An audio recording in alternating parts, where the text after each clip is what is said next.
Bismillahirrahmanirrahim. Assalamualaikum warahmatullahi wabarakatuh. Alhamdulillah. Alhamdulillahilladzi ja'ala ramadhana syahran mubarakah. Siyama naharihi wajiba wa qiyamal lailihi tatawwa. Allahumma salli wa sallim wa karrim mu'azzim wa barik ala sayyidina Muhammadin nabiyya wa rasula wa ala alihi wa sahbihi alladhina ittaba'ul haqqa wal huda. Amma ba'du, fayaqulu Allah subhanahu wa ta'ala fi kitabihil karim wa huwa asdaqul qailin. Ya ayyuhalladzina amanu kutiba alaikumus siyam kama kutiba alal ladzina min qablikum la'allakum tattaqun ayyaman ma'dudat. Atau kama yaqulu an-nabiy sallallahu alaihi wa alihi wasallam kam min sha'imin laysa lahu min siyamihi illa al-ju'i wal 'atash. Sadaqallahul azim wa sadaqa rasuluhu an-nabiyul habibul karim. Wa nahnu ala dzalika minasyahidin wasyakirin walhamdulillahi rabbil alamin. Ma'asyiral muslimin wal muslimat, bapak-bapak, ibu-ibu, jamaah Masjid Nurul Hidayah, yang mudah-mudahan malam hari ini selalu dalam lindungan dan cucuran rahmat Allah Subhanahu wa taala. Tidak berpanjang kalam, dalam diskusi ringan saya kepada teman-teman kiai-kiai muda di Jakarta dan para pegiat dakwah, itu saya katakan bahwa kritik terhadap agama adalah imbas daripada perilaku keberagamaan kita. Kritik terhadap agama adalah imbas daripada perilaku keberagamaan kita. Makanya betul ketika berbicara Islam itu adalah value dan Muslim itu adalah behavior. Jadi selagi kita tidak merubah perilaku keberagamaan kita, akan tetap ada dan terus-menerus datang stigma negatif terhadap agama, apapun itu. Nah, berbicara Ramadan bukan lagi berbicara bagaimana menghidupkan Ramadan, tapi bagaimana menghidupkan atmosfer, etos kerja, semangat ibadah ruh pada 11 bulan pasca Ramadan. Saya tinggal di Pondok Pinang, 3 menit dari MRT Lebak Bulus, tetanggaan dengan saudara-saudara kita yang tinggalnya di Pondok Indah. Tapi saya ke bagian Pinangnya, mereka ke bagian Indahnya. Alhamdulillah.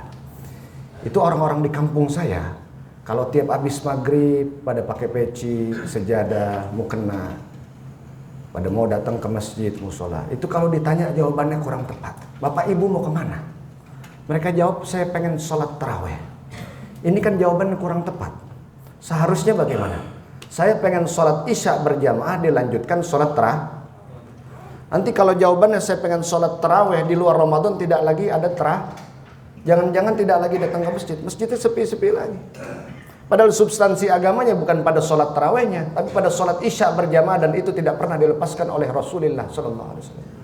Rasulullah memberikan 2 stressing point pada 2 bahasa hadis. Beliau katakan, man shalla subha fi jama'atin faka'anna maqamal laila kullahu. Siapa orang yang sholat subuh fi jama'atin faka'anna maqamal laila kullahu, seakan-akan ia menegakkan 1 malam penuh. Subhanallah. Atau yang kedua, Rasulullah katakan, man shallal isya'a fi jama'atin faka'anna maqaman nisfal laili. Siapa orang yang sholat isya fi jama'atin, secara berjamaah kolektif ramai-ramai, faka'anna maqaman nisfal laili, seakan-akan ia menegakkan setengah malam. Sama nilainya dia beribadah dari jam 12 malam sampai jam 4 subuh. Subhanallah, kita bisa tunaikan dengan sholat subuh dan sholat isya berjamaah. Yang kedua, otokritik untuk kita muslim di Indonesia. Ketika dibagikan jadwal imsakiyah lewat media-media online, grup-grup WA, dimanapun kita dapat, itu apa yang pertama kali kita lihat? Jadwal. Kenapa waktu maghrib? Saudara-saudara kita di Eropa lebih baik daripada kita di Indonesia. Kenapa? Di Eropa kan siangnya lebih panjang.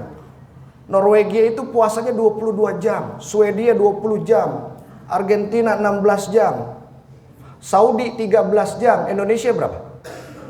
12 jam 30 menit, modelnya kayak kita semua, Pak. Lemes. Ketika kita dibagikan jadwal imsakiyah, yang pertama kali kita lihat adalah jadwal berbukanya. Ini kan pertanda bahwa seolah-olah puasa yang kita sedang jalani ini kita tidak Begitu mulianya Ramadan, begitu hebatnya Ramadan, maghribnya ditunggu-tunggu orang sedunia, betul? Bahkan menjadi acara top rank paling TV apa? Paling tinggi apa? Azan maghrib. Dan hebatnya Ramadan satu lagi apa? Biji salaknya empuk-empuk. Biji salaknya di dalam Ramadan kita makan biji salak dalam bilangan ganjil 3, 5, 7, 9, 11. Insya Allah nggak apa-apa. Di luar Ramadan jangan coba-coba kita makan biji salak, Pak. Apa yang akan terjadi? Unit gawat darurat, Pak.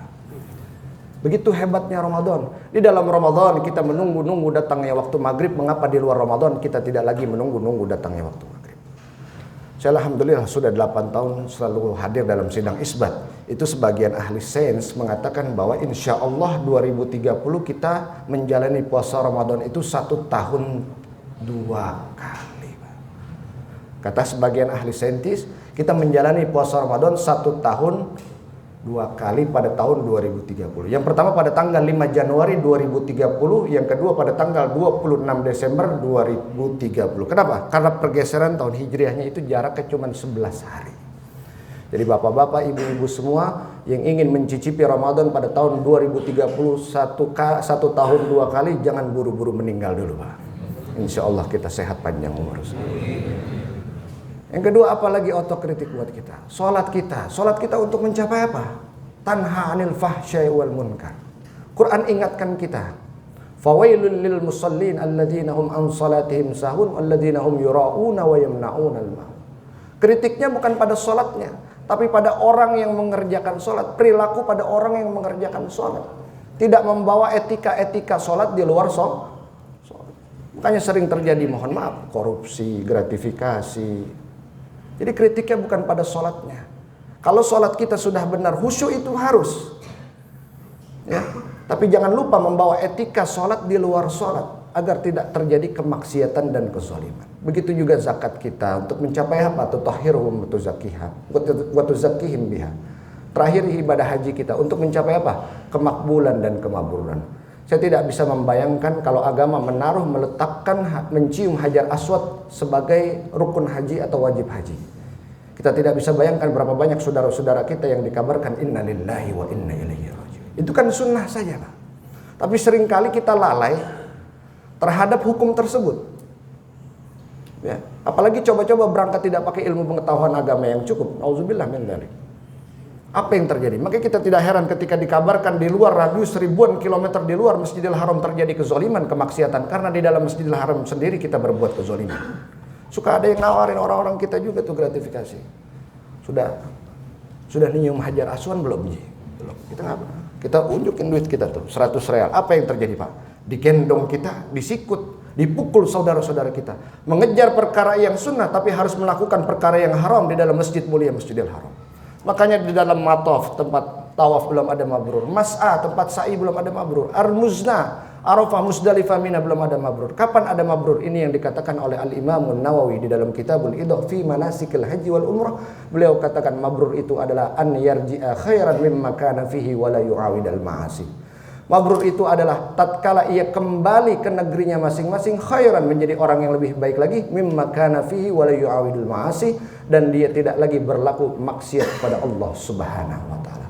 Ma'asyiral muslimin wal muslimat, bapak-bapak, ibu-ibu yang berbahagia, mari sama-sama, semua ibadah yang Allah berikan kepada kita itu adalah proses untuk mencapai apa? Untuk mencapai kebahagiaan, keselamatan, bahagia dunia dan akhirat. Mudah-mudahan Allah ampuni segala dosa-dosa kita. Allah tuntaskan Ramadan ini untuk di tahun ini untuk diri kita, dan Allah perjumpakan lagi untuk kita pada Ramadan di tahun berikutnya.